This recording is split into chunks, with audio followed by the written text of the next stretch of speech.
ابلیس شیطان کی پیدائش کیسے ہوئی؟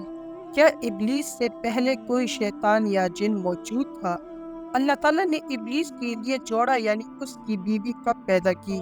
ابلیس کا نکاح کب ہوا اور اس کے بچے کیسے پیدا ہوتے ہیں؟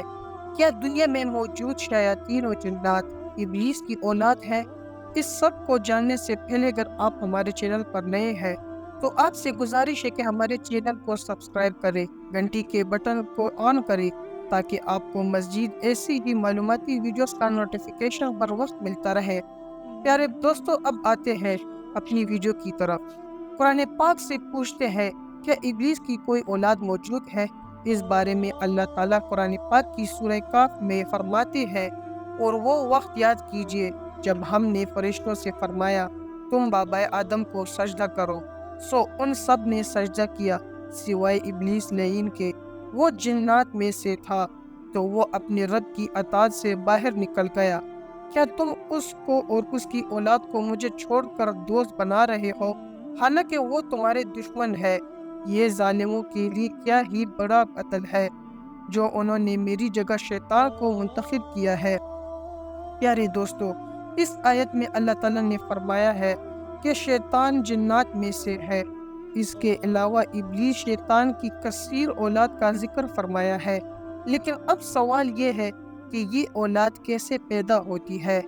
علامہ عبد الرحمن بن الجوزی اس آیت کی تفسیر میں فرماتے ہیں کہ حسن اور قتادہ سے روایت ہے، اس آیت میں شیطان کی ذریت سے مراد شیطان کی اولاد ہے، اور یہ شیطان کی اولاد ایسی ہی ہوتی ہے جیسے کہ بنو آدم کی۔ رحمت الہی سے ملعون ہونے سے پہلے شیطان کا نام عزازیل تھا۔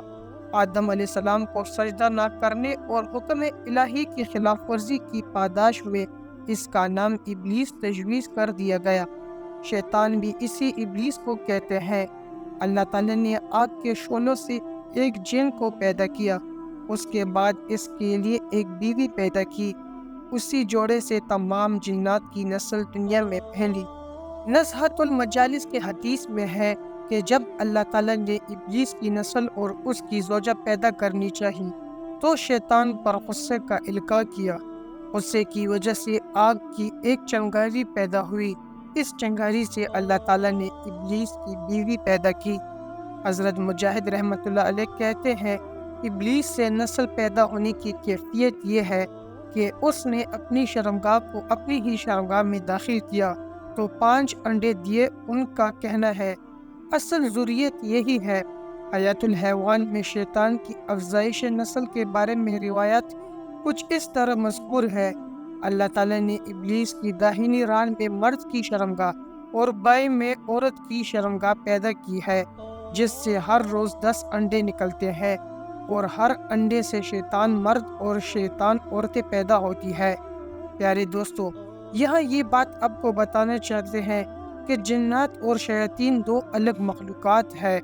علامہ زمخشری نے اپنی کتاب ربیع الابرار میں لکھا ہے کہ حضرت ابو ہریرہ رضی اللہ عنہ بیان فرماتے ہیں کہ اللہ تعالیٰ نے 4 قسم کی مخلوقات پیدا کی ہے، ملائکہ، شیاطین، جنات اور انسان، پھر ان کے 10 حصے کیے، 9 حصے ملائکہ اور 1 حصہ شیاطین، جنات اور انسان، پھر ان تینوں کے 10 حصے کیے، 9 حصے شیاطین اور 1 حصہ جنات اور انسان، اس کے بعد جنات اور انسان کے 10 حصے کیے، 9 حصے جنات اور 1 حصہ انسان۔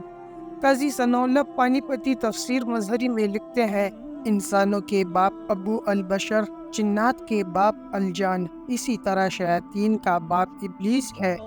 جنات میں کچھ مسلمان تو کچھ کافر مرتے اور کچھ پیدا ہوتے ہیں، لیکن شیاطین میں سے کوئی بھی مسلم نہیں، نہ کسی کو موت آتی ہے۔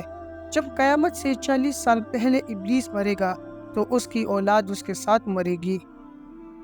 حضرت مجاہد نے شیطان کی بیوی کا نام ترتبہ لکھا ہے، اور اس کے علاوہ شیطان کے مشہور بیٹوں کے نام اور کام کچھ اس طرح لکھے ہیں: دنگور، شیطان کا بیٹا جو ہر بازار میں شیطان کا جھنڈا اٹھائے ہوئے ہوتا ہے، عورتوں کو مردوں اور مردوں کو عورتوں کی طرف مائل کرتا ہے، صبر جو مصائب کا سبب ہے، عیور جو ریاکاری کا سبب ہے، مسعود جو لوگوں میں جھوٹی باتیں پھیلاتا ہے، داسم اس آدمی کا ساتھی ہے جو گھر میں بغیر سلام کے داخل ہوتا ہے اور بسم اللہ پڑھے بغیر کھانا کھائے، وہ اس کے ساتھ کھانے میں شریک ہو جاتا ہے۔ الغرض شیاطین روزانہ ایک انسان پر کئی مرتبہ اپنے قابو میں کرنے کے لیے حملے کرتے ہیں، جیسا کہ حضرت ابن مسعود رضی اللہ عنہ حضور صلی اللہ علیہ وآلہ وسلم سے روایت کرتے ہیں کہ آپ صلی اللہ علیہ وآلہ وسلم نے فرمایا، تم میں سے ہر ایک کے ساتھ جنوں اور شیطانوں میں سے اس کا ہمنشین ہے۔ تو صحابہ نے کہا، اے اللہ کے رسول، کیا آپ کا بھی جنوں میں سے کوئی ہمنشین ہے؟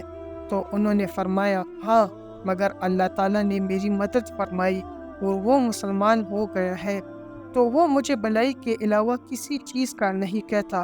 پیارے دوستو، بے شک اللہ پاک نے قرآن پاک کی بہت سی آیات میں شیطان کو انسان کا کھلا دشمن قرار دیا ہے، اور آج کے جدید دور میں تو شیطان کے مکر و فریب کے جال بھی بے حد وسیع ہو گئے ہیں، ان سے بچنا ناممکن ہوتا جا رہا ہے۔